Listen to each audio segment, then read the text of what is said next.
സുഹൃത്തുക്കളെ, നിങ്ങൾക്ക് അറിയാവുന്ന പോലെ തന്നെ ന്യൂസിലാൻഡിൽ നമുക്കൊരു സ്റ്റാൻഡ് അലോൺ ഹോം ബിൽഡ് ചെയ്യുന്നതിന് ഓസ്ട്രേലിയ വെച്ച് അപേക്ഷിച്ച് നോക്കാൻ നേരത്ത് 50% കോസ്റ്റ് കൂടുതലാണ്. അതിലൊരുപാട് കാരണങ്ങളാണുള്ളത്. പക്ഷേ അതിൽ പ്രധാനപ്പെട്ട കുറച്ച് കാര്യങ്ങളിൽ ഒരു കാര്യം എന്ന് പറയുന്നത് ഇന്റർനാഷണലി അക്സെപ്റ്റബിൾ ആയിട്ടുള്ള പല ബിൽഡിംഗ് പ്രോഡക്ട്സുകളും ന്യൂസിലാൻഡിൽ നമുക്ക് യൂസ് ചെയ്യാനുള്ള പെർമിഷൻ ഇല്ല. അതിന് കാരണം എന്ന് പറയുന്നത് ഇന്റർനാഷണലി അക്സെപ്റ്റബിൾ ആയിട്ടുള്ള ഹൈ ക്വാളിറ്റി ബിൽഡിംഗ് പ്രോഡക്ട്സ് ന്യൂസിലാൻഡ് സ്റ്റാൻഡേർഡുമായിട്ട് അസസ്മെന്റ് നടത്തിയിരുന്നില്ല എന്നതാണ് അതിനുള്ള കാരണം.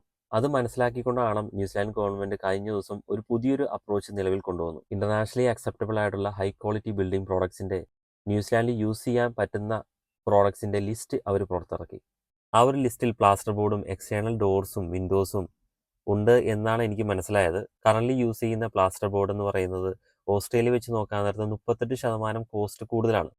വീണ്ടും പ്രോഡക്ട്സ് ആഡ് ചെയ്യും എന്നാണ് അവർ പറഞ്ഞേക്കുന്നത്. തീർച്ചയായിട്ടും ഇതൊരു നല്ലൊരു ന്യൂസ് തന്നെയാണ് എന്നാണ് തോന്നുന്നത്. ഇതിന്റെ ഒരു ഇമ്പാക്റ്റ് തീർച്ചയായിട്ടും ന്യൂ ബിൽഡ് ഹോംസിൽ ഉണ്ടാകും എന്നാണ് പ്രതീക്ഷിക്കുന്നത്.